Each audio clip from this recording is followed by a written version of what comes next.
Hello students, I am Sudhanshu and welcome back to your own channel आशीष तिवारी। आज का video Hindi भाषा और साहित्य का उद्भव और विकास हिंदी 6 सब्जेक्ट के स्टूडेंट के लिए मोस्ट इम्पोर्टेंट और एग्जाम फोकस वीडियो रहने वाला है। तो स्टूडेंट अब एग्जाम दूर नहीं है और हम सब जानते हैं कि ड्यू सोल के एग्जाम में क्वेश्चन पेपर में वही चीजें आती है जो स्मार्ट स्टडी करने वाले स्टूडेंट पहले से ही कवर कर लेते हैं। तो इसीलिए आज के इस वीडियो में हम लेकर आए हैं top 10 most important question with answer, वो भी English and Hindi both medium में, जिनके डायरेक्टली एग्जाम में आने के बहुत बहुत ज्यादा चांसेस है। तो स्टूडेंट ये क्वेश्चन हमने रैंडम नहीं उठाए बल्कि previous year papers, important topics और टीचर सजेशन के बेस पर केयरफुली सेलेक्ट किए हैं। तो अगर आप ये 10 क्वेश्चन अच्छे से समझ लेते हो तो मान लो एग्जाम में 80 से 90% पेपर आपका यहीं से कवर हो जाएगा। तो ये सिंगल वीडियो ही आपके एग्जाम पर्पस से बहुत होती है। ओनली इस वीडियो से ही आप अच्छे खासे स्कोर कर सकते हो अपने एग्जाम में, अदर किसी वीडियो की नीड आपको नहीं पड़ेगी। तो स्टूडेंट अगर आप हमारे चैनल पर फर्स्ट टाइम विजिट कर रहे हो तो चैनल को सब्सक्राइब कर लीजिएगा, जिससे आने वाली और वीडियो की नोटिफिकेशन आपको सबसे पहले मिल जाए। और हाँ, इस वीडियो में एक स्पेशल गिववे भी आप सभी के लिए। तो वीडियो के बीच में हम कुछ क्वेश्चंस पूछेंगे, तो जो भी स्टूडेंट सबसे पहले और सभी करेक्ट आंसर देगा तो स्टार्टिंग के जो 3 स्टूडेंट्स होंगे उनको मिलेंगे एब्सोल्युटली फ्री नोट्स। और ये विनर निकलते ही विनर को हम तुरंत अनाउंस कर देंगे हमारे व्हाट्सएप और टेलीग्राम चैनल पर। तो आप सभी हमारा WhatsApp and Telegram channel follow करके रखिएगा, लिंक आपको डिस्क्रिप्शन में मिल जाएगी। तो वीडियो को पूरा देखो, स्किप नहीं करना है, क्योंकि गिववे का जो क्वेश्चन है वो किसी भी मोमेंट पे आ सकता है। और सबसे बेस्ट बात स्टूडेंट, हमारे लेक्चर फ्री है आपके लिए, एकदम 100% फ्री वीडियो सीरीज। लेकिन अगर आप इन्हीं लेक्चर के वेल ऑर्गेनाइज्ड नोट्स चाहते हो तो उनके पेड नोट्स भी अवेलेबल है, हिंदी और इंग्लिश दोनों ही मीडियम में। तो प्राइस भी स्टूडेंट फ्रेंडली है एंड कॉम्बो पैक में आपके लिए ऑफर्स भी है। तो अगर आप सिंगल 1 नोट्स लेते हैं तो उसका प्राइस ओनली 45 रुपीज है, एंड अगर आप एक से ज्यादा सब्जेक्ट के नोट्स लेते हैं तो उसका प्राइस आपको 40 रुपीज पर नोट्स के अकॉर्डिंग पड़ेगा।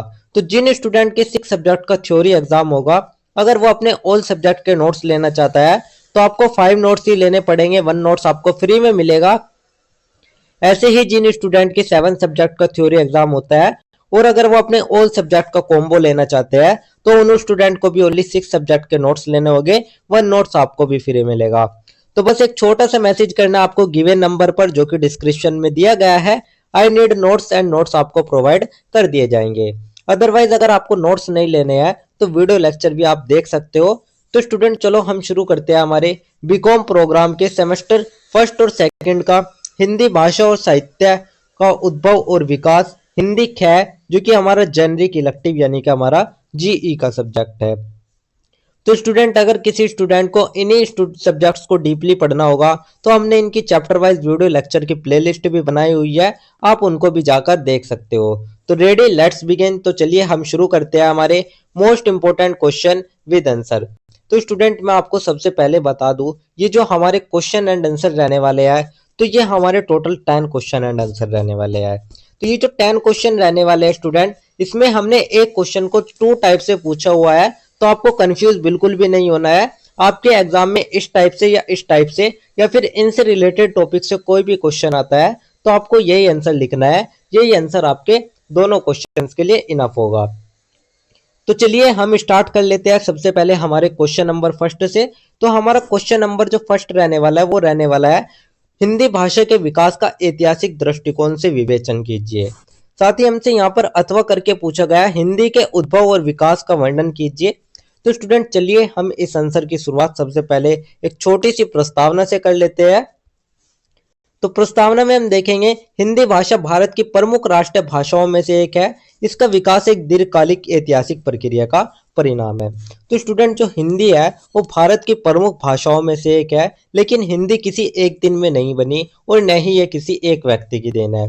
तो स्टूडेंट जो हिंदी का विकास है स्टूडेंट, वो विभिन्न समाज, संस्कृति, जनता और समय, इन सब के साथ ही धीरे धीरे हुआ है। तो सांस्कृतिक सामाजिक परिस्थितियों के प्रभाव से ये विकसित हुई है। जिस तरीके से एक पेड़ बीज से निकलकर तना, शाखा और फल बनता है, उसी तरह हिंदी भी हजारों वर्षों की यात्रा का एक परिणाम है। तो स्टूडेंट यही था हमारा एक छोटी सी प्रस्तावना। प्रस्तावना के बाद जो हमारा नेक्स्ट टॉपिक आता है वो हमारा मुख्य भाग यानी कि हमारे मेन बॉडी का आता है।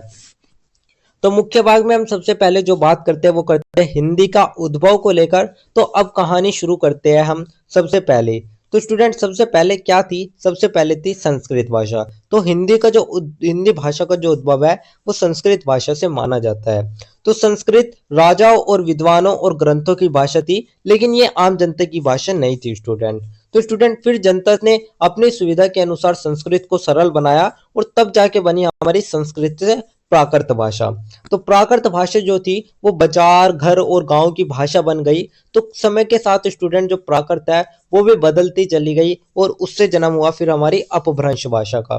तो अपभ्रंश से ही जो हमारी आधुनिक भारतीय भाषा है, जैसे कि हिंदी हो गई, गुजराती हो गई और मराठी हो गई। तो स्टूडेंट यहीं से जो हमारी हिंदी है उसकी असली नींव यहाँ पर पड़ी थी, यानी कि अपभ्रंश से ही जो आधुनिक भारतीय भाषाएं है उनका जन्म हुआ था। तो स्टूडेंट यही था हमारा, इस तरीके से ये हमारा कालक्रम रहा। पहले संस्कृत आई, फिर प्राकृत आई, फिर हमारा अपभ्रंश आई और अपभ्रंश से फिर हिंदी आई।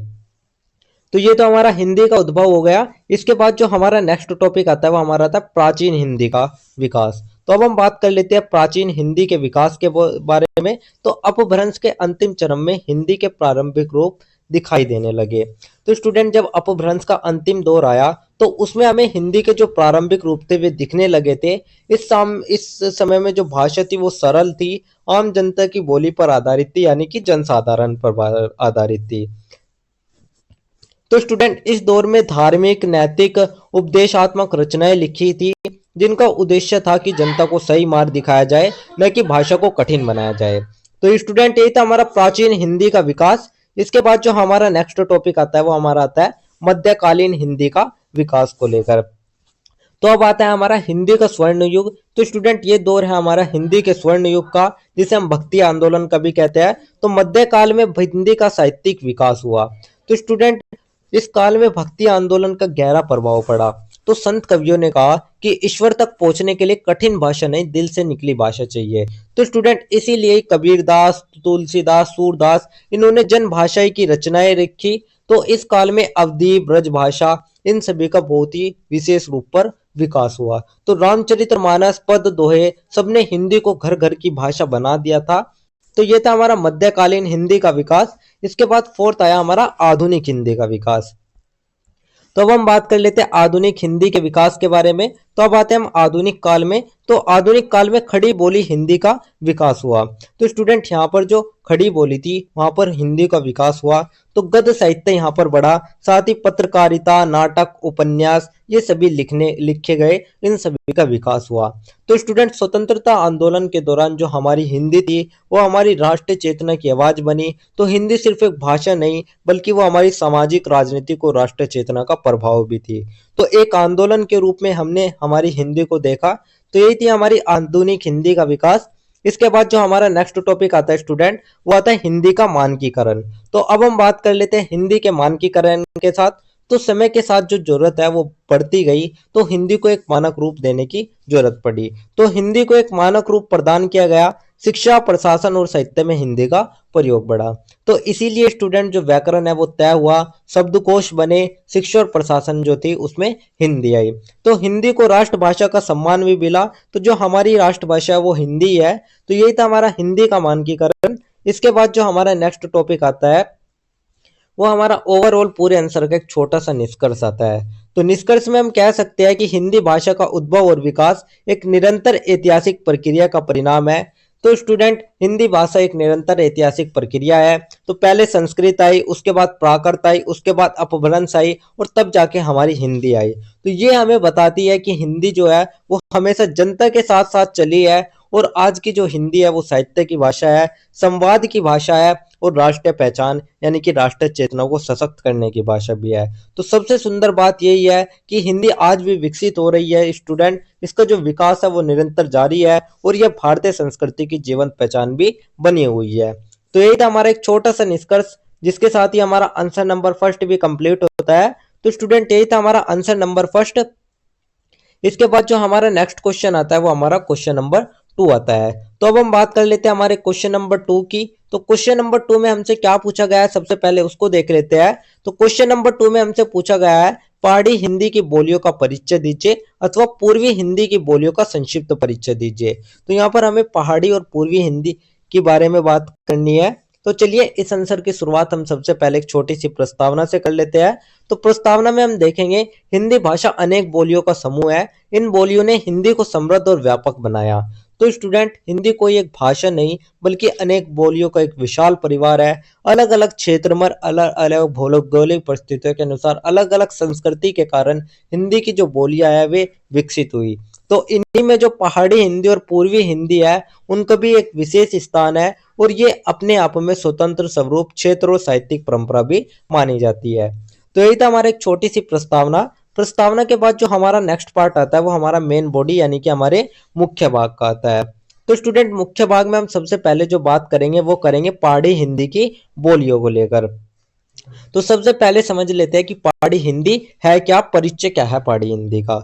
तो पहाड़ी हिंदी की बोलियां हिमालय के पर्वतीय क्षेत्र में बोली जाती है। इनका विकास स्थानीय जनजीवन और भौगोलिक परिस्थितियों के अनुसार हुआ। तो जैसे कि नाम से स्पष्ट है कि जो पहाड़ी हिंदी है वो हिमालय और पर्वतीय क्षेत्रों में बोली जाती है। तो यहाँ का जो जीवन है स्टूडेंट वो कठिन, प्रकृति के बहुत करीब और परंपराओं से जुड़ा हुआ होता है। तो इसीलिए जो पहाड़ी बोली है उसमें लोक संस्कृति की खुशबू भी मिलती है। तो यही था हमारा एक छोटा सा परिचय पहाड़ी हिंदी क्या थी उसके बारे में। अब हम पहाड़ी हिंदी की कुछ प्रमुख बोलियां देख लेते हैं। प्रमुख बोलियां कौन कौन सी है। तो सबसे पहले जो हमारी आती है वो होती है गढ़वाली। तो स्टूडेंट, उत्तराखंड के गढ़वाल क्षेत्र में बोली जाती है। इसमें लोकगीत और लोक कथाएं प्रचुर मात्रा में मिलती है। तो गढ़वाली हमारे उत्तराखंड के गढ़वाल क्षेत्र में बोली जाती है। लोकगीत और लोक कथाओं से भरपूर होती है। सरल एवं भावनात्मक भाषा ये होती है। तो उदाहरण अगर आप देखें गढ़वाली गीतों में पहाड़, नदी, माँ और संघर्ष, इन सभी की जो झलक है वो हमें देखने को मिलती है। तो ये हमारी गढ़वाली हिंदी हो गई। सेकंड हमारी आती है कुमाऊनी। तो उत्तराखंड के कुमाऊं क्षेत्र की प्रमुख बोली है। यह मधुर और भावपूर्ण अभिव्यक्ति के लिए जानी जाती है। तो स्टूडेंट, कुमाऊं जो कुमाऊनी जो हमारी बोली है ये उत्तराखंड के कुमाऊं क्षेत्र में बोली जाती है। मधुर और भावपूर्ण होती है। साथ ही इसमें प्रेम, विरह और प्रकृति कुमाऊनी भाषा के ये सभी इसके मुख्य विषय है। थर्ड हमारा आते हैं हिमाचली। तो हिमाचली की बात करें तो हिमाचल प्रदेश के विभिन्न क्षेत्रों में बोली जाती है। इसमें स्थानीय संस्कृति और परंपराओं की स्पष्ट झलक मिलती है। तो हिमाचल क्षेत्र के प्रमुख क्षेत्रों में हमें हिमाचली बोली जाती है। स्थानीय परंपराओं से जुड़ी भाषा ये होती है। साथ ही स्टूडेंट, अगर हम इसकी विशेषताओं की बात करें, प्रमुख बोलियों की जो ये विशेषता है इनकी विशेषताओं की बात करें तो इनमें सरल शब्दावली हमें देखने को मिलती है। लोक संस्कृति से जुड़ी अभिव्यक्ति देखने को मिलती है और साथ ही मौखिक साहित्य की प्रधानता मिलती है। यानी कि पहाड़ी बोलियां कागज से ज्यादा लोगों की जुबान पर भी जीवित रहती है। तो स्टूडेंट, यही थी हमारी कुछ प्रमुख बोलियां हमारी पहाड़ी हिंदी की। इसके बाद जो हमारा नेक्स्ट टॉपिक आता है वो हमारा आता है पूर्वी हिंदी की बोलियां। तो अब हम बात कर लेते हैं हमारी पूर्वी हिंदी की बोलियों के बारे में। तो अब चलते हैं उत्तर भारत के पूर्वी क्षेत्रों की ओर। तो पूर्वी हिंदी में भी सबसे पहले हम एक छोटा सा परिचय देखेंगे यानी कि समझेंगे जो पूर्वी हिंदी वो आखिर है क्या। तो पूर्वी हिंदी की बोलियां उत्तर भारत के पूर्वी भागों में बोली जाती है। इन बोलियों का साहित्यिक महत्व अधिक है। तो स्टूडेंट, पूर्वी हिंदी क्या है। तो पूर्वी हिंदी की जो बोलियां है वे उत्तर प्रदेश, मध्य प्रदेश, छत्तीसगढ़ के क्षेत्रों में बोली जाती है और इन बोलियों का जो साहित्यिक महत्व है वो बहुत ही ज्यादा अधिक होता है। तो चलिए कौन कौन सी इसकी प्रमुख बोलियां हैं उनको देख लेते हैं। तो प्रमुख बोलियों में जो सबसे पहले आती है वो होती है अवधी। तो अवधी उत्तर प्रदेश के मध्य और पूर्वी भागों में बोली जाती है। भक्ति साहित्य में इसका विशेष स्थान है। तो स्टूडेंट, अवधी हमारे उत्तर प्रदेश के मध्य और पूर्वी भागों में बोली जाती है। भक्ति साहित्य की प्रमुख भाषा है। साथ ही रामचरितमानस जो है हमारा वो हमारा अवधी भाषा में ही लिखा गया है। तो अवधी ने हिंदी साहित्य को अमर कृतियां भी दी। तो ये तो हमारी अवधी भाषा हो गई। सेकंड हमारी होती है बघेली। तो मध्य प्रदेश के पूर्वी क्षेत्र में बोली जाती है। इसमें लोकगीतों की समृद्ध परंपरा है। तो मध्य प्रदेश के पूर्वी भाग में ये बोली जाती है। लोकगीतों की समृद्ध परंपरा इसमें देखी जाती है। तो बघेली में किसान जीवन और ग्रामीण संघर्ष हमें साफ दिखाई देता है। तो ये थी बघेली। थर्ड हमारी आती है छत्तीसगढ़ी। तो छत्तीसगढ़ क्षेत्र की प्रमुख बोली है। इसमें जनजीवन की सरल अभिव्यक्ति मिलती है। तो छत्तीसगढ़ की प्रमुख बोली हमारी छत्तीसगढ़ी। जनजीवन की सरल अभिव्यक्ति इसमें देखने को मिलती है। और ये जो बोली है ये हंसी, दुख, मेहनत और मेलजोल सब कुछ सीधे दिल तक ये बोली पहुंचा देती है। तो स्टूडेंट, यही थी हमारी कुछ प्रमुख बोलियां। अब हम इनकी कुछ विशेषताएं देख लेते हैं, पूर्वी हिंदी बोलियों की कुछ विशेषताएं। तो विशेषता अगर हम सबसे पहले देखें वो है हमारी समृद्ध साहित्यिक परंपरा, यानी कि साहित्यिक परंपरा को समृद्ध कर दिया है ये। भक्ति भावना की प्रधानता इनमें रहती है, साथ ही जन भाषा के रूप में इनका प्रयोग हुआ है। तो स्टूडेंट इसीलिए जो पूर्वी हिंदी बोलियां है वे हिंदी साहित्य की एक मजबूत रीढ़ है। तो स्टूडेंट यही थी हमारी प्रमुख बोलियां पूर्वी हिंदी। इसके बाद जो हमारा नेक्स्ट टॉपिक आता है वो हमारा ओवरऑल पूरे आंसर का एक छोटा सा निष्कर्ष आता है। तो निष्कर्ष में हम स्टूडेंट बात करेंगे, हम कह सकते हैं कि इस प्रकार पहाड़ी हिंदी और पूर्वी हिंदी की बोलियां हिंदी भाषा की अमूल्य धरोहर है। तो पहाड़ी हिंदी की बोलियां जो प्रकृति और लोक संस्कृति को जीवंत करती है, वहीं पर जो हमारी पूर्वी हिंदी है वो भक्ति साहित्य और जन भावनाओं को शक्तिशाली रूप देती है। तो ये दोनों ही मिलकर स्टूडेंट हिंदी को समृद्ध, व्यापक और जन सामान्य की भाषा बनाती है। तो यही था हमारा एक छोटा सा निष्कर्ष, जिसके साथ ही हमारा आंसर नंबर 2 भी कंप्लीट होता है। तो यही था हमारा आंसर नंबर 2। इसके बाद जो हमारा नेक्स्ट क्वेश्चन आता है स्टूडेंट वो हमारा क्वेश्चन नंबर 3 आता है। तो अब हम बात कर लेते हैं हमारे क्वेश्चन नंबर 3 के बारे में। तो क्वेश्चन नंबर 3 में हमसे पूछा गया है रीतिकाल की प्रमुख विशेषताओं का वर्णन कीजिए अथवा आदिकाल की प्रमुख विशेषताएं बताइए। तो यहाँ पर हमसे रीतिकाल और आदिकाल की विशेषताओं के बारे में पूछा गया है। तो चलिए इस आंसर की शुरुआत भी हम सबसे पहले एक छोटी सी प्रस्तावना से कर लेते हैं। और प्रस्तावना में हम देख लेते हैं हिंदी साहित्य का इतिहास विभिन्न कालों में विभाजित किया गया है। तो स्टूडेंट जो हिंदी साहित्य का इतिहास है वो विभिन्न कालों में बटा हुआ है। हर काल की अपनी अपनी सोच, अपना अपना विषय और अपना अपनी भाषा शैली है। तो स्टूडेंट इन्हीं में जो हमारा आदिकाल और रीतिकाल है, ये दो अत्यंत महत्वपूर्ण काल हमारे माने जाते हैं। एक ने साहित्य की नींव रखी तो दूसरे ने उसे सौंदर्य और शिल्प का माध्यम से उसको सजाया। तो यही था हमारा एक छोटी सी प्रस्तावना। प्रस्तावना के बाद जो हमारा नेक्स्ट टॉपिक आता है स्टूडेंट वो हमारा मुख्य भाग यानी कि हमारे मेन बॉडी का आता है। तो मेन बॉडी में हम सबसे पहले बात करेंगे आदिकाल की प्रमुख विशेषताएं के बारे में। तो सबसे पहले हम आदिकाल की प्रमुख विशेषताएं देख लेते हैं, जिसमें हमारा सबसे पहले जो आता है वो आता है वीर रस की प्रधानता। तो स्टूडेंट इस विशेषता को आप समझने से पहले आप समझिए कि आदिकाल का जो वातावरण था वो कैसा था, यानी कि उस समय कैसी कैसी परिस्थितियां थी। तो स्टूडेंट आदिकाल हमारा वह समय था जब भारत में युद्ध, वीरता, राजाओं का प्रभुत्व था। तो इसीलिए उस समय का जो साहित्य है वो भी वीर रस से भरपूर आपको मिलेगा। तो सबसे पहला जो आती है विशेषता वो आती है वीर रस की प्रधानता को लेकर। तो आदिकाल में वीरता, युद्ध और शौर्य का वर्णन प्रमुख रूप से मिलता है। राजाओं और युद्धों के पराक्रमों का गुणगान किया गया है। तो स्टूडेंट युद्ध, शौर्य, बलिदान इन सभी का वर्णन प्रमुख रूप से हमें इसमें मिलता है। उदाहरण के लिए अगर आप देखें राजाओं और योद्धाओं की वीर गाथा इसमें आपको मिलेगी। सेकंड आता है चारण और भाट काव्य। तो इस काल में चारण और भाट कवियों की रचनाएं प्रमुख थी। ये कवि राज दरबारों में रहकर वीर गाथाएं रचते थे। तो चारण और भाट कवि राज दरबारों में रहते थे, वे राजाओं की वीरता का गुणगान करते थे और इनके साहित्य का जो उद्देश्य था वो था राजाओं का यश फैलाना। तो ये था चारण और भाट का काव्य। थर्ड हमारा आता है ऐतिहासिकता का प्रभाव। तो काव्य में ऐतिहासिक घटनाओं का वर्णन मिलता है, साहित्य और इतिहास का घनिष्ठ संबंध दिखाई देता है। तो स्टूडेंट वास्तविक युद्ध, ऐतिहासिक घटनाएं ये हमें इस काव्य में देखने को मिलती है। तो साहित्य और इतिहास आपस में जुड़े हुए थे इस समय पर। फोर्थ हमारा जो आता है वो आता है भाषा की सरलता। तो इस काल की भाषा अपभ्रंश और प्रारंभिक हिंदी से प्रभावित थी, जन सामान्य की बोली का प्रयोग हुआ। तो स्टूडेंट अपभ्रंश और प्रारंभिक हिंदी से प्रभावित भाषा इस समय हमें देखने को मिली। आम जनता की एक बोली थी, यानी कि साहित्य जनता से जुड़ा हुआ था। तो ये थी भाषा की सरलता। फिफ्थ हमारा आता है धर्म और नीति का प्रभाव। तो वीरता के साथ साथ धर्म और नैतिकता पर बल दिया गया। तो स्टूडेंट वीरता के साथ साथ जो धर्म और नैतिकता थे उन पर भी जोर दिया गया। योद्धा को धर्म रक्षक के रूप में दिखाया गया था। तो स्टूडेंट ये तो हमारे आदिकाल की प्रमुख विशेषताएं थी जो कि मैंने आपको बता दी। अब हम बात कर लेते हैं रीतिकाल के प्रमुख विशेषताओं के बारे में। तो स्टूडेंट अब समय बदलता है, युद्ध से हटकर साहित्य का रुख प्रेम और सौंदर्य की ओर हो जाता है। तो सबसे पहले हम जान लेते हैं श्रृंगार रस की प्रधानता, जो इसकी पहली विशेषता आती है। तो स्टूडेंट रीतिकाल जो था उसमें राज दरबार, विलासिता, कला और सौंदर्य का प्रभाव बढ़ा हुआ था। तो इसीलिए जो काव्य है वो भी अधिक सजावटी और कलात्मक हो जाता है। तो सबसे पहली विशेषता यही आती है श्रृंगार रस की प्रधानता। तो रीतिकाल में नायक नायिका के प्रेम का वर्णन मुख्य विषय रहा है। संयोग और वियोग दोनों पक्षों का चित्रण किया गया है। तो श्रृंगार रस की प्रधानता इसमें हमें मिलती है। इस समय नायक नायिका का प्रेम, संयोग और वियोग ये सभी हमें देखने को मिलते हैं। साथ ही प्रेम का सूक्ष्म और भावनात्मक चित्रण हमें इनकी रचना में देखने को मिलता है। सेकंड आता है काव्य शास्त्रीय नियमों का पालन। तो इस काल में रचना करते समय निश्चित नियमों का पालन किया गया। तो स्टूडेंट रस, अलंकार, नय का भेद, इन सभी का विस्तृत विवरण हमें इसमें देखने को मिलता है। साथ ही कविता नियमों से बंधकर इसमें लिखी हुई थी। तो काव्य शास्त्र नियमों का पालन भी हमारे रीतिकाल में होता था। थर्ड हमारा आता है दरबारी वातावरण का प्रभाव। रीतिकालीन काव्य पर राज दरबारों की रुचियों का प्रभाव पड़ा।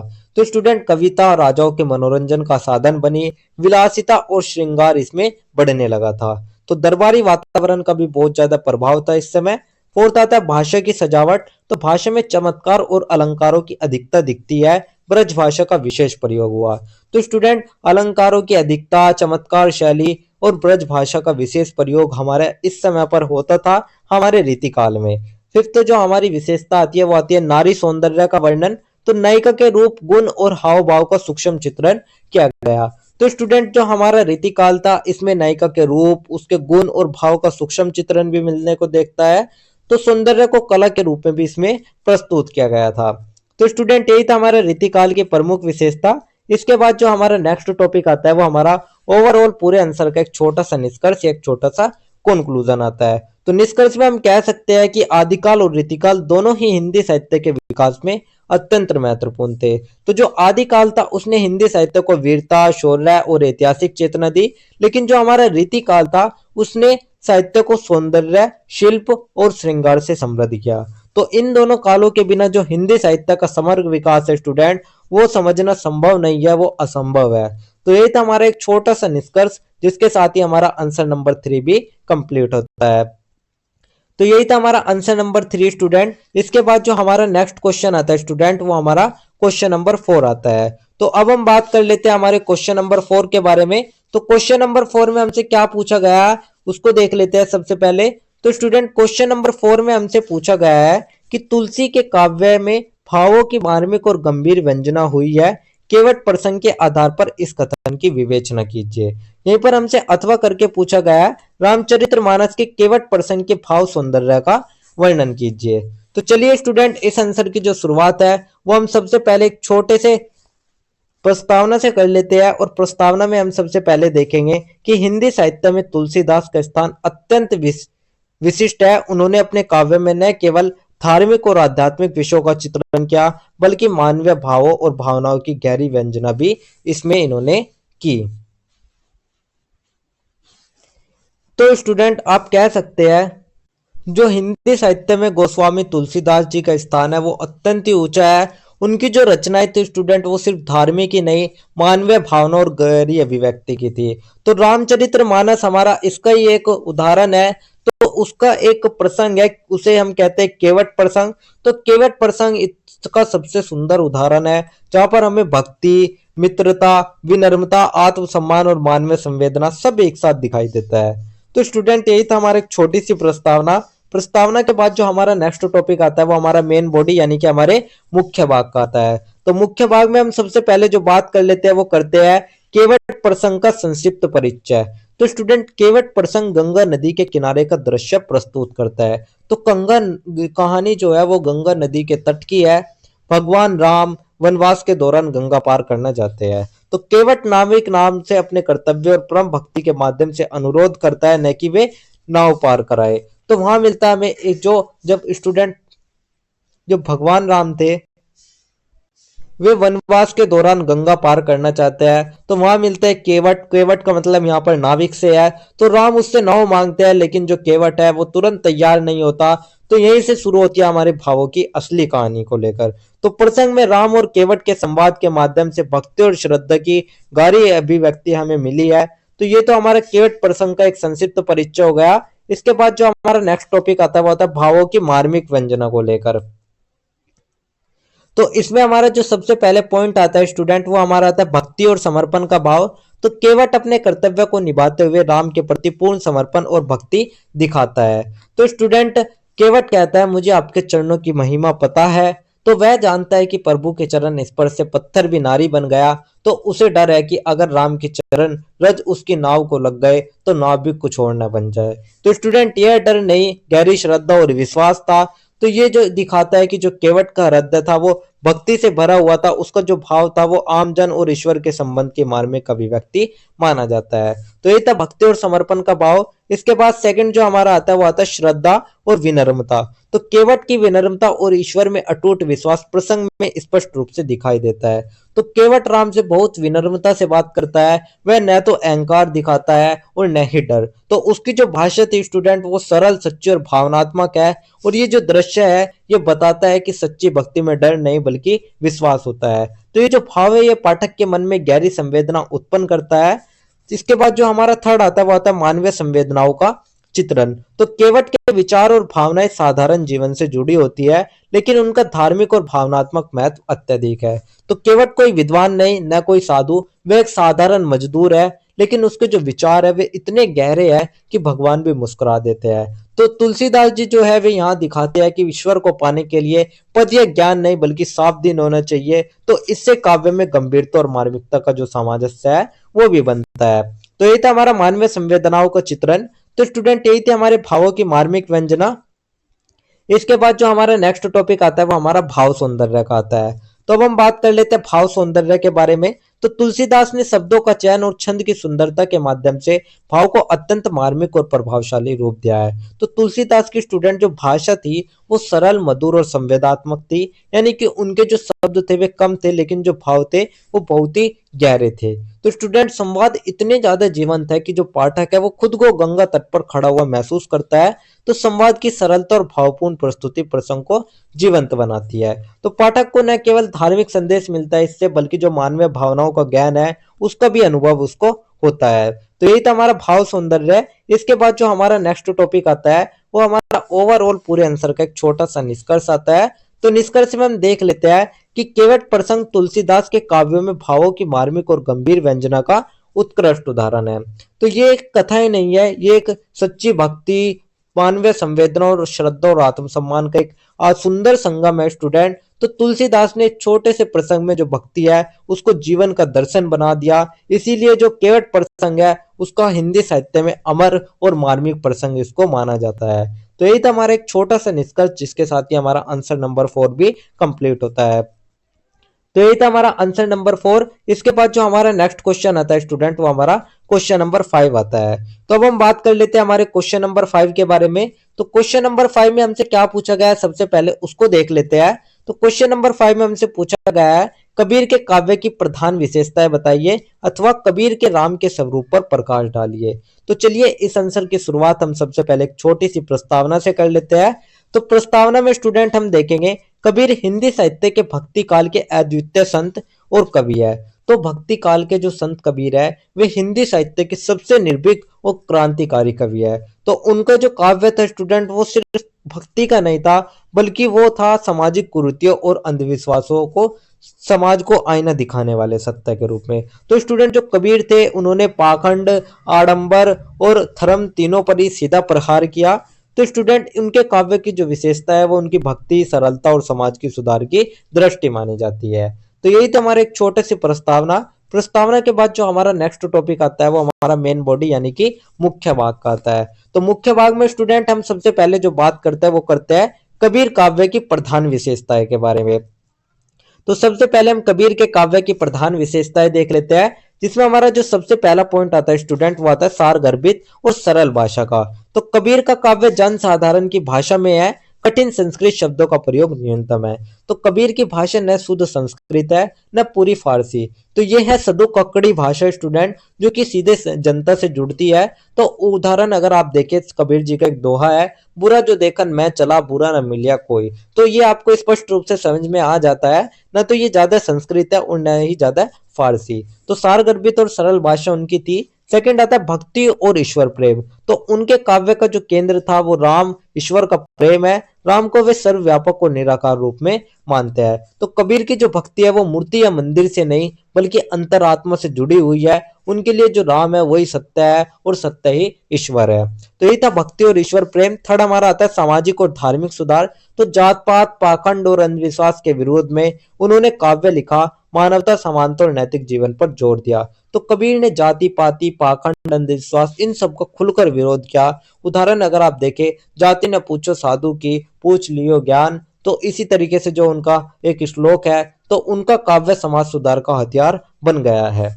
फोर्थ हमारा जो आता है वो आता है रूपक और एलेजरी का प्रयोग। तो कबीर के दोहे और चौपाइयों में गहरी जीवन दर्शन की बात छुपी होती है। तो कबीर रोजमर्रा की चीजों से बड़ी बात कह देते थे, जैसे चादर, करगा, मटका, ये सभी स्टूडेंट प्रतीक बन जाते हैं। तो सामान्य जीवन से जुड़े उदाहरणों के माध्यम से ही वे सच प्रस्तुत करते हैं।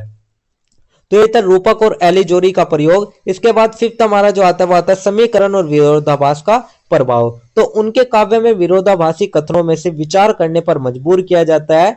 तो स्टूडेंट कबीर के जो दोहे हैं वे पहले झकझोरते हैं, फिर सोचने पर मजबूर करते हैं। तो जैसे आप देखें, पोथी पढ़ी पढ़ी जगमुआ, पंडित भया न कोई, ये आपका एक कबीर जी का दोहा है। तो स्टूडेंट यही थे हमारे कबीर काव्य के प्रधान विशेषताएं। इसके बाद जो हमारा नेक्स्ट टॉपिक आता है वो हमारा आता है राम के स्वरूप पर कबीर का दृष्टिकोण। तो अब हम बात कर लेते हैं राम के स्वरूप पर कबीर जी के दृष्टिकोण के बारे में। तो सबसे पहले आता है निराकार और सर्वव्यापक ईश्वर। तो कबीर के अनुसार राम केवल मृदु या ललित रूप में नहीं बल्कि संपूर्ण जगत में व्याप्त है। तो कबीर के राम कोई मूर्ति नहीं है, वे है सर्वव्यापक निराकार ईश्वर। सेकंड हमारा आता है भक्ति के माध्यम से अनुभव। तो राम की अनुभूति कर्म और साधना के माध्यम से होती है, भारी पूजा या अनावश्यक रस्मों में नहीं। तो राम को कर्म कांड पूजा पाठ से नहीं बल्कि अनुभव और साधना से पाया जा सकता है। थर्ड हमारा आता है मानवता और नैतिकता का आदर्श। तो स्टूडेंट राम का जो स्वरूप है वो मानव के भीतर धर्म, सत्य और भक्ति का प्रतीक है। तो वे कर्म और भक्ति दोनों के माध्यम से प्राप्त किए जा सकते हैं। तो कबीर का जो राम है वो मानव के भीतर रहता है, सत्य, प्रेम और करुणा ही उसका स्वरूप होता है। तो यही था हमारा राम के स्वरूप पर कबीर का दृष्टिकोण। इसके बाद जो हमारा नेक्स्ट टॉपिक आता है वो हमारा ओवरऑल पूरे आंसर का एक छोटा सा निष्कर्ष आता है। तो स्टूडेंट निष्कर्ष में हम देखेंगे, सबसे पहले हम कहेंगे कि कबीर का जो काव्य है वो सरल, प्रभावशाली और गहन भावनाओं से युक्त है। तो स्टूडेंट कबीर का काव्य सरल होते हुए भी अत्यंत गहनीय है। तो उनका नाम न कोई मंदिर में बंधा है, न ही किसी मूर्ति में। तो स्टूडेंट वह है मानव के भीतर बसने वाला। तो स्टूडेंट इसलिए कबीर का जो काव्य है वो बहुत ही प्रासंगिक है। तो राम के स्वरूप को वह निराकार, सर्वव्यापक बताते हैं। और इसी दृष्टि से जो कबीर का काव्य है वो केवल धार्मिक नहीं बल्कि दर्शनात्मक और समाज उपयोगी भी माना जाता है। तो स्टूडेंट यही था हमारा एक छोटा सा निष्कर्ष, जिसके साथ ही हमारा आंसर नंबर 5 भी कंप्लीट होता है। तो यही था हमारा आंसर नंबर 5। इसके बाद जो हमारा नेक्स्ट क्वेश्चन आता है स्टूडेंट, वो हमारा क्वेश्चन नंबर 6 आता है। तो अब हम बात कर लेते हैं हमारे क्वेश्चन नंबर 6 के बारे में। तो क्वेश्चन नंबर 6 में हमसे क्या पूछा गया है, सबसे पहले उसको देख लेते हैं। तो क्वेश्चन नंबर 6 में स्टूडेंट हमसे पूछा गया है, बिहारी के काव्य सोष्ट और भाषा पर विचार कीजिए। साथ ही यहाँ पर हमसे अथवा करके पूछा गया है, बिहारी की प्रेम भावनाओं की विवेचना कीजिए। तो स्टूडेंट चलिए इस क्वेश्चन की जो शुरुआत है वो हम सबसे पहले एक छोटे से प्रस्तावना से कर लेते हैं। तो प्रस्तावना में हम देख लेते हैं कि हिंदी साहित्य में बिहारी एक महान कवि माने जाते हैं, वे रीतिकाल के प्रमुख कवियों में से एक है। तो स्टूडेंट जो रीतिकालीन हिंदी साहित्य है उसमें जो बिहारी का स्थान है वो बहुत ही महत्वपूर्ण माना जाता है। तो इसी तरीके से स्टूडेंट उनका जो ग्रंथ है बिहारी सत्साई वो रीतिकाल का प्राण भी माना जाता है। तो बिहारी का स्टूडेंट जो काव्य था उसमें संक्षिप्त, श्रृंगार रस, अलंकार और भावों की सूक्ष्म अभिव्यक्ति हमें देखने को मिलती है। तो उनका भाव्य, सौष्ठव और भाषव दोनों ही अद्भुत रूप से विकसित हुए हैं। उनके काव्य में प्रेम भावों का गहन और मार्मिक चित्रण देखने को हमें मिलता है। तो ये थी स्टूडेंट हमारे एक छोटी सी प्रस्तावना। प्रस्तावना के बाद जो हमारा नेक्स्ट टॉपिक आता है वो हमारा मेन बॉडी यानी कि हमारे मुख्य भाव का आता है। तो मुख्य भाग में हम सबसे पहले स्टूडेंट जो बात करेंगे वो हम करेंगे बिहारी के काव्य सौष्ठव पर विचार। तो सबसे पहले हम काव्य सौष्ठव देख लेते हैं बिहारी जी का। तो इसमें जो हमारा सबसे पहला पॉइंट आता है स्टूडेंट वो आता है संक्षिप्त और मार्मिक शैली। तो बिहारी की रचनाएं अलंकारों और गूढ़ भाव से युक्त संक्षिप्त छंदों में है। तो बिहारी की विशेषता है एक दोहे में पूरा भाव कह देना। तो हर शब्द सोच समझ कर रखा गया है स्टूडेंट। उनकी कविता में प्रत्येक शब्द का ज्ञान प्रभाव होता है। तो भाव समझिए, न शब्द अधिक है न ही भाव कम है। तो स्टूडेंट यहाँ पर संक्षिप्त और मार्मिक शैली का उपयोग किया गया है। सेकंड आता है अलंकार और छंद। तो बिहारी ने काव्य शास्त्र के नियमों का पालन किया। अनुप्रास, रूपक और उपमा का सुंदर प्रयोग उनके काव्य में मिलता है। तो बिहारी के काव्य में उपमा, रूपक, अनुप्रास का अत्यंत प्रभावशाली प्रयोग हमें मिलता है। तो अलंकार भाव को सजाते नहीं बल्कि उभारते हैं। थर्ड आता है भाषा की शुद्धता और सजावट। तो उनका भाषा प्रयोग स्पष्ट, मधुर और भावपूर्ण है।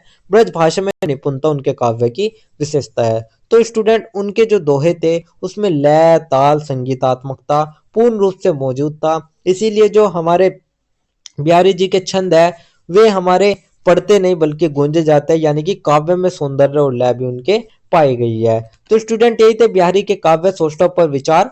इसके बाद जो हमारा नेक्स्ट टॉपिक आता है वो आता है बिहारी की प्रेम भावना की विवेचना को लेकर।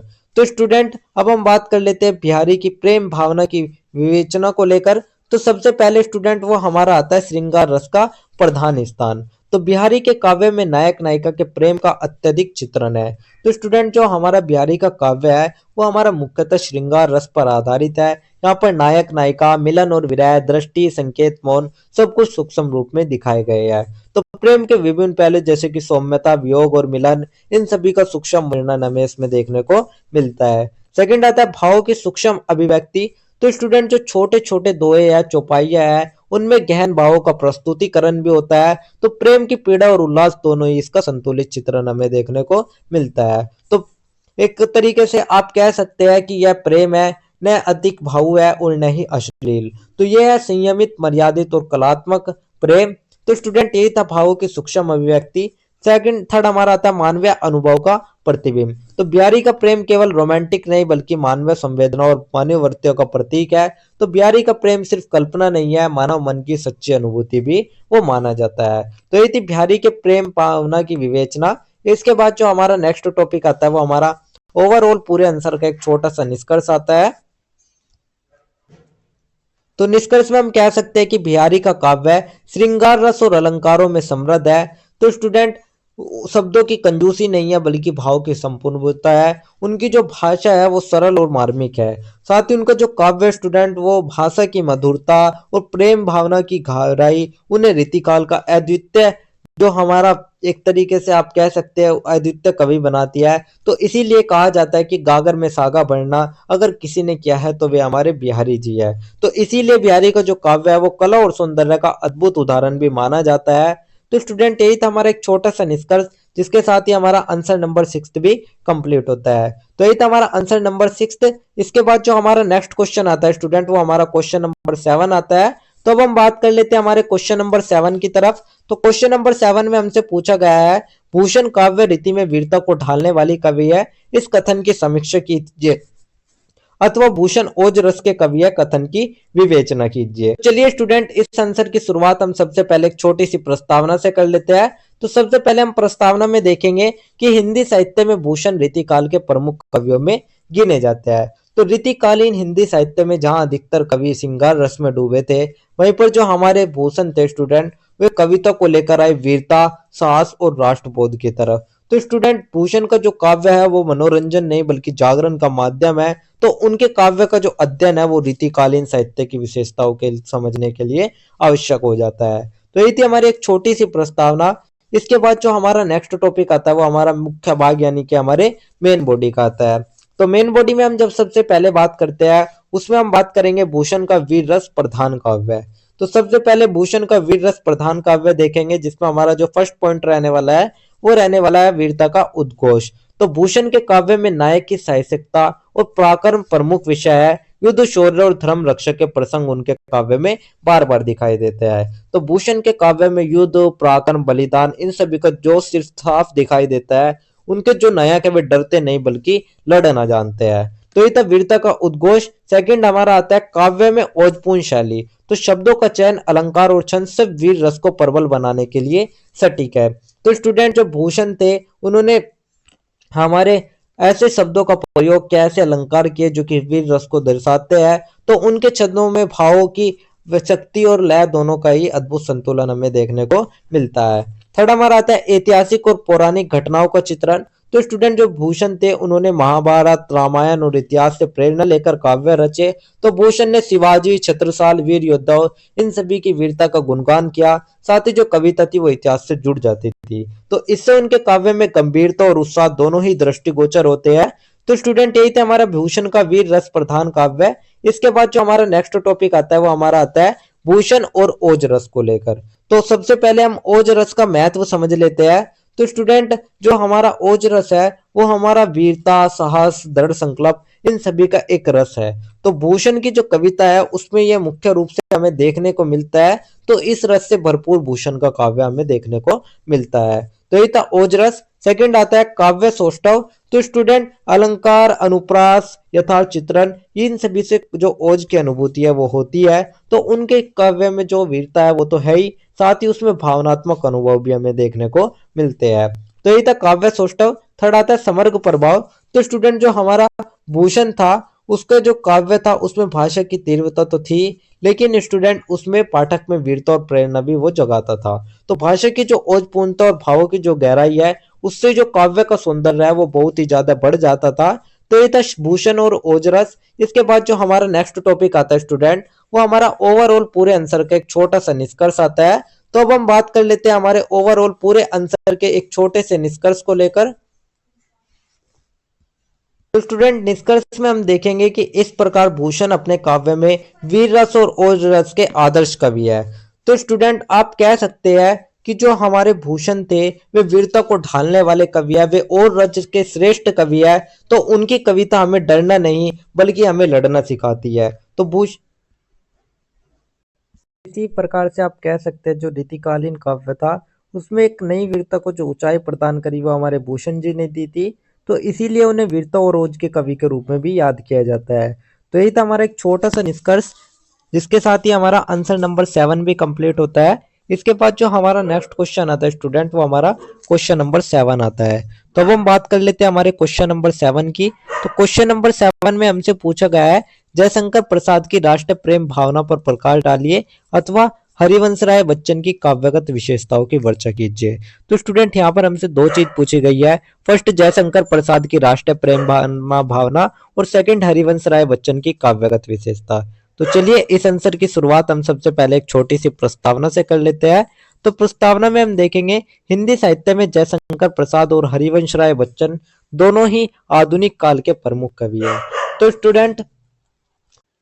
तो स्टूडेंट आधुनिक हिंदी काव्य केवल सौंदर्य या प्रेम तक ही सीमित नहीं रहा, इसमें राष्ट्रीय चेतना, मानवीय संवेदना और जीवन दर्शन की आवाज हमें देखने को मिलती है। तो स्टूडेंट ये जो परिवर्तन है इस परिवर्तन में जो हमारे जयशंकर प्रसाद और जो हमारे हरिवंश राय बच्चन जी है वे बहुत ही महत्वपूर्ण योगदान के साथ आते हैं।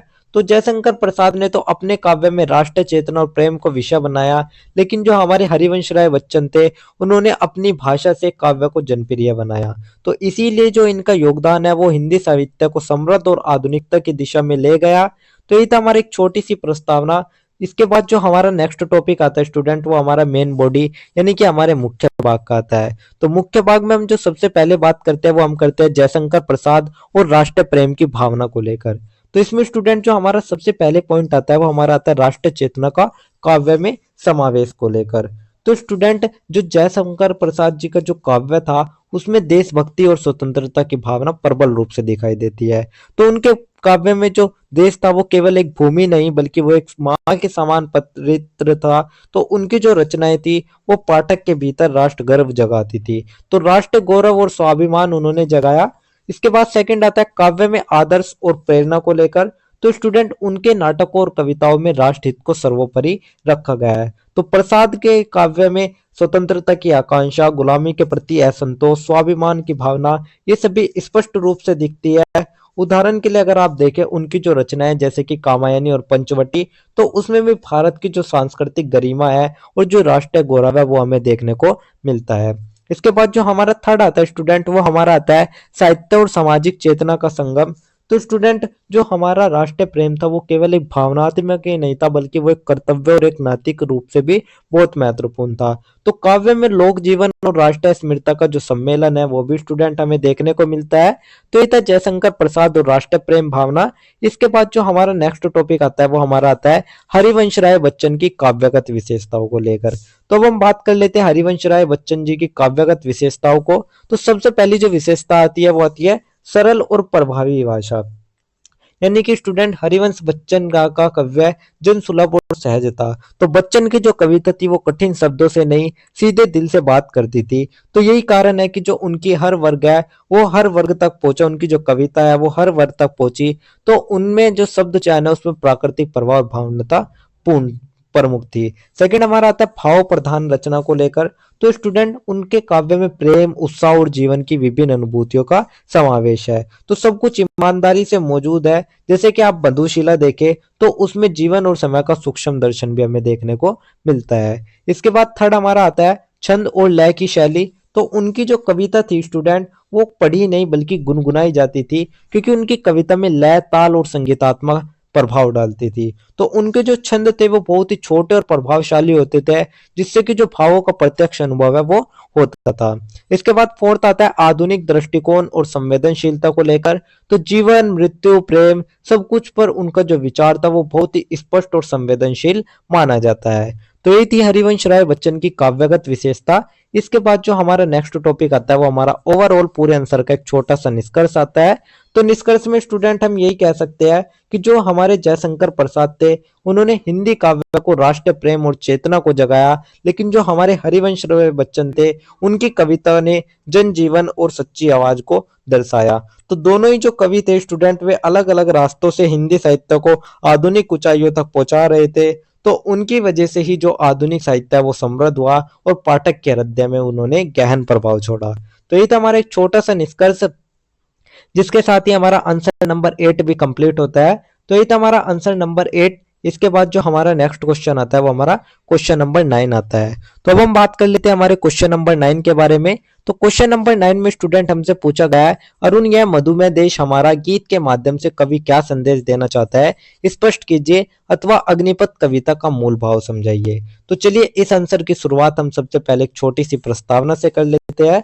तो स्टूडेंट प्रस्तावना में हम देखेंगे कि जो हमारी हिंदी कविता है उसमें राष्ट्र चेतना और संघर्ष के भाव हमें देखने को मिलते हैं। तो आधुनिक हिंदी कविता केवल शब्दों का खेल ही नहीं थी, ये जो कविता थी ये राष्ट्र को जगाती है और जीवन में साहस भरती है। तो इसी का जो सुंदर उदाहरण है वो है अरुण यह मधुमेह देश हमारा और अग्निपथ जैसी रचनाएं, जो कि देशभक्ति की भावना को जगाती है। और इन्हीं के माध्यम से जो कवि थे उन्होंने जीवन और संघर्ष के महत्व को परिभाषित किया है। तो स्टूडेंट यही थी हमारी छोटी सी प्रस्तावना। प्रस्तावना के बाद जो हमारा नेक्स्ट पार्ट आता है वो हमारा मेन बॉडी यानी कि मुख्य भाग का आता है। तो मुख्य भाग में हम जब सबसे पहले बात करते हैं वो हम करते हैं अरुण यह मधुमेह देश हमारा का संदेश। तो सबसे पहले इसका संदेश देख लेते हैं। तो सबसे पहले जो संदेश आता है वो देशभक्ति और सौंदर्य बोध को लेकर आता है। तो स्टूडेंट कविता में देश के प्राकृतिक सौंदर्य का वर्णन किया गया है। तो इस गीत में कवि भारत को केवल देश ही नहीं एक सुंदर, जीवंत और मधुर भूमि के रूप में प्रस्तुत करता है। तो पहाड़, नदियां, खेत, संस्कृति सब कुछ इसमें प्रेम से भरा हुआ है। तो कवि ने देश के प्रति प्रेम और सम्मान की भावना जगाई है। सेकंड आता है प्रकृति और संस्कृति का आदर्श। तो स्टूडेंट देश की भूमि, नदियां, पर्वत, जनजीवन तो ये सभी कवि के प्रेम का केंद्र था। तो कवि कहता है कि स्टूडेंट कि जो हमारा ये गीत है तो स्टूडेंट उसमें ये संदेश देता है कि हमें अपने देश की संस्कृति और प्राकृतिक धरोहर की रक्षा करनी चाहिए। तो ये हमारी धरती, हमारी परंपराएं, हमारी पहचान है। तो देश प्रेम का अर्थ केवल भावना नहीं बल्कि संरक्षण और सम्मान भी है। थर्ड हमारा आता है राष्ट्र चेतना और कर्तव्य। तो कविता में देशभक्ति केवल भावनात्मक नहीं बल्कि कर्तव्य परक भी है। तो ये गीत हमें याद दिलाता है कि जो देश है वो सुंदर है, लेकिन उसे सुंदर बनाए रखना भी हमारी जिम्मेदारी है। तो पाठक को अपने देश के प्रति जिम्मेदारी और प्रेम का बोध भी हमें इसमें होता है। तो ये था हमारा करुण या मधुमेह देश हमारा का संदेश। इसके बाद जो हमारा नेक्स्ट टॉपिक आता है वो हमारा आता है अग्निपथ कविता का मूल भाव। तो अब हम बात कर लेते हैं अग्निपथ कविता के मूल भाव की।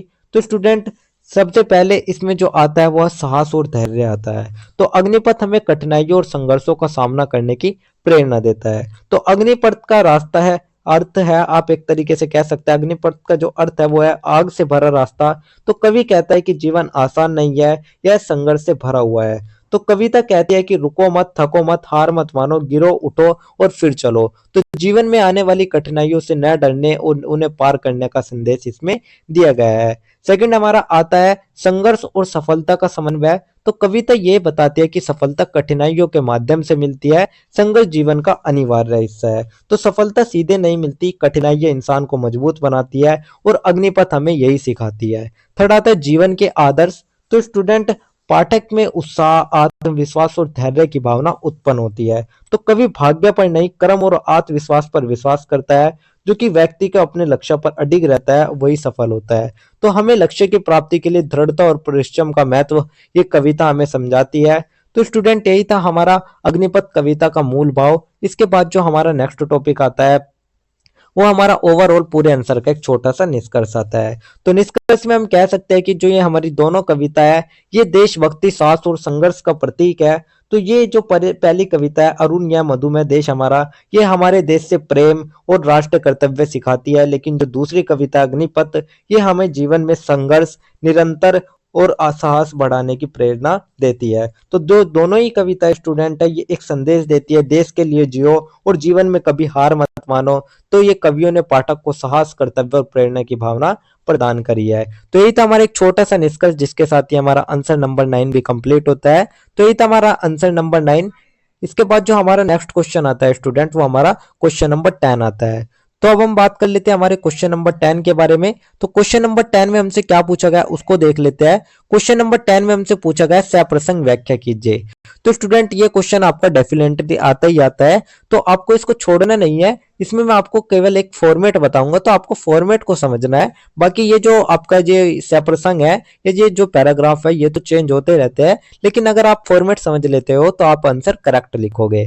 तो इसी तरीके से आपसे कोई दो पैराग्राफ दे दिए जाएंगे, बीच में अथवा करके दिया जाएगा, तो आपको किसी एक की सप्रसंग व्याख्या करनी होगी।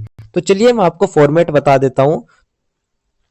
तो स्टूडेंट फॉर्मेट में आप जब लिखोगे तो सबसे पहले आपको एक प्रस्तावना लिख देनी है। तो अगर आप दोनों का आंसर लिखते हो तो प्रस्तावना आपकी तभी इंपॉर्टेंट होती है। तो प्रस्तावना में आपको लिख देना है कि जो हमारा ये प्रसंग है इनका उद्देश्य है कि किसी श्लोक के अर्थ या भावना उसको स्पष्ट रूप से समझाना, और नीचे हम इनका ही हमारा जो ये प्रसंग है इनकी व्याख्या कर रहे हैं। तो इसी तरीके से आप प्रस्तावना लिख देंगे। उसके बाद आप मुख्य भाग में क्या लिखेंगे, सबसे पहले आप लिखेंगे हमारा जो श्लोक फर्स्ट है, यानी कि जो भी आप जिसका भी आप पैराग्राफ का प्रसंग लिखोगे उसको आप लिखेंगे सप्रसंग व्याख्यान के साथ। तो सबसे पहले श्लोक यानी कि जो पैराग्राफ है वो उसको लिख देंगे। तो पैराग्राफ लिखने के बाद आपको सबसे पहले लिखना है उसका अर्थ। तो अर्थ में क्या कहा गया है, यानी कि इस पैराग्राफ में कवि कहना क्या चाहता है वो आपको बता देना है। तो जिस तरीके से इसमें कहता है कि यदि मैं सातों समुद्र की स्याही लेकर और समस्त वृक्षों और वनस्पतियों को लेखनी बना दूं तब भी भगवान ने गुणों का पूरा वर्णन नहीं कर सकता। तो इसी तरीके से आपको पैराग्राफ का अर्थ बता देना है। तो इसी में इससे पहले आप ये भी बता सकते हो, एक तरीके से आप संदर्भ करके भी लिख सकते हो कि जो हमारा ये चैप्टर है या ये जो हमारा पैराग्राफ है ये हमारा किस पंक्ति से लिया गया है, यानी कि किस रचना से लिया गया है और उसके लेखक कौन है। इसके बाद आप भाव लिखेंगे। भाव में आप लिखेंगे कि ये कहना क्या चाहता है, यानी कि इसमें कवि का एक तरीके से भाव क्या है। तो ये जैसे इसमें लिखा है यह श्लोक भगवान के अपरंपरा गुणों और उसकी महिमा को व्यक्त करता है, तो कवि की श्रद्धा और भक्ति भाव यहाँ स्पष्ट रूप से झलकते हैं। इसके बाद थर्ड आता है संदेश।